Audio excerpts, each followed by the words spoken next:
திருத்தூதர் புனித மத்தேயு. இவர் இயேசுவின் வாழ்வையும் வார்த்தைகளையும் பதிவு செய்த 4 நற்செய்தியாளர்களுள் ஒருவர். கப்பர்நாகூமில் வரி வசூலிப்பவராக பணியாற்றிய இவரை இயேசு அழைத்து அவரோடு விருந்துண்டு 12 சீடர் குழுவில் இணைத்தார்.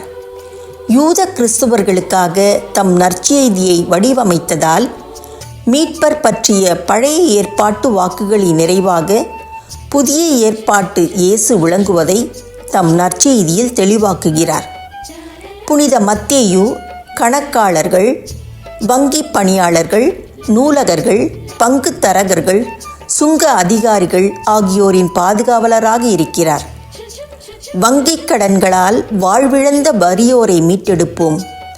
அரசுகளின் அநியாய வரிகளுக்கும் வங்கிகளின் முறைகேடுகளுக்கும் எதிராய் நம் குரலை பதிவு செய்வோம்.